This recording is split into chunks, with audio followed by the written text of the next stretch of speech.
Okay, so I just got home from the studio covering live the more than 4 hours of our coverage of the New Hampshire primary for both the Democrats and the Republicans. And I put out videos on my personal channel and on the Facebook page at facebook.com/John Iadarola fan page, I believe it is, with my predictions this morning. And so I wanted to come back and quickly evaluate how I did. Let's start off with the Republican side because that's where I did the most poorly out of the two. So I said, if I'm remembering correctly, and I watched the video recently to remind myself, that Donald Trump would underperform the polls and he would win by not more than 9 or so points. And I think I might have said I was hoping he would end up in the high 20s. I don't know if I said that for sure, but I said that he would not win by 16 points. I was unfortunately wrong. He did win by at least 16 points, and that pisses me off. Not a good day. Not a good day when he gets to say that he's a winner. Now, granted, 2 out of 3 Republican voters in New Hampshire declined to vote for him despite knowing everything there is to know about this man. They still did not cast a vote for him. And 1 in 3 Republicans nationwide said that they will never support him. And so he's already got more than one half of all the support he will ever have. And that's all that he'll need, but hopefully somebody can still jump in front of him. Now, I predicted in the end, I gave a lot of different possible outcomes. I predicted that Rubio could still come in second.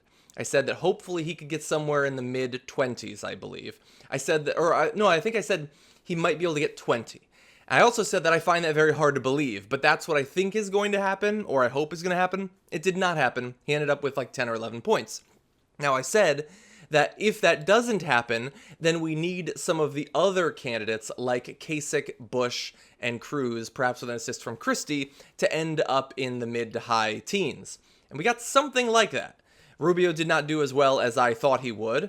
I thought that the debate wouldn't have actually hurt him that much. Apparently it did. He acknowledged today that it did. And 2 out of 3 Republican voters in New Hampshire said that the debate actually was important. And so Kasich ended up getting 16. Now, I thought he would probably get a little bit lower than that, a couple points lower than that. I thought that Ted Cruz would probably get a couple points lower. I mean, Ted Cruz did. He only got like 11, 12 points. And Jeb Bush did a little bit better than I expected he would. He's a loser after all.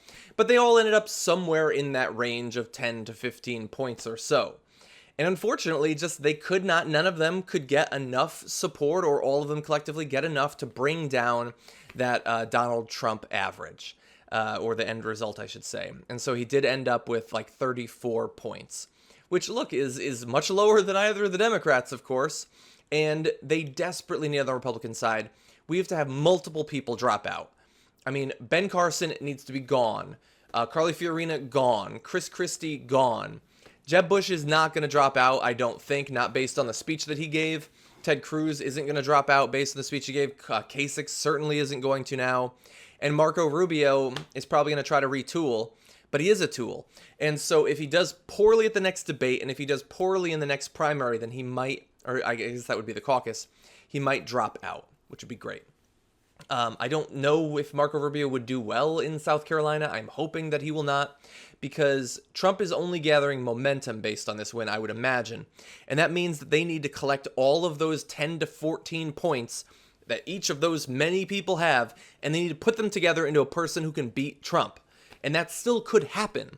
That person would probably be worse than Trump in a lot of ways, but at least it wouldn't be Trump, and that's important to me right now.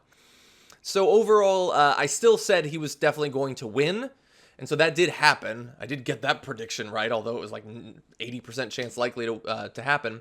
And I didn't quite predict Kasich, unfortunately. I did think that Kasich would get about the vote that he did, but I didn't think that that would be enough for him to actually get second. So that's the Republican side. What about the Democratic side? Bernie did win, as everybody knew in the country, basically. Now, I predicted that he would get 15 points. That was around where he was polling generally. I didn't want to say, or a little bit less than that, perhaps. Some were saying as low as 9, some 11, some 15 or 16. And I said that I thought he would not underperform polls, that he would get at least the 15. And he ended up getting 20 or 21 points. It's still being counted as I'm filming this, but he did it even better than I thought he would. Of course, I hoped he would do that well, but I didn't feel comfortable coming out and actually predicting it, because there wasn't enough evidence to say that he would. And that is, of course, exactly what he needed. He was very close in Iowa. Now he has this big win. 20 points is massive. She won New Hampshire in 2008 by, I believe, 3 points. Now, to lose by 20, that is just huge, and that is exactly what he needs. If there's going to be something that gets him much closer in Nevada and South Carolina, maybe it would be great if he won one of the two. I doubt it's going to happen at this point. We haven't had polls in a long time. Nevada, I don't believe, has been polled since December, and South Carolina since January, and she was still up big.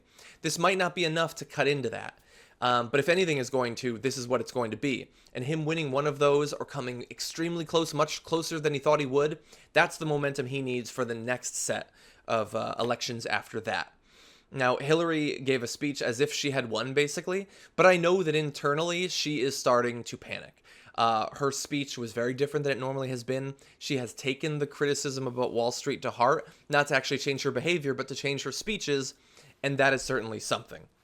So I underestimated how well both of the winners would end up doing. I will try to adapt that into my next predictions. But anyway, I just wanted to come back and evaluate. Many people just make these predictions, and then if they're correct, they'll use it. And if they're not correct, they never talk about it again. I have no interest in doing that. I do want to be accountable, even if this is a somewhat informal thing that's going on here.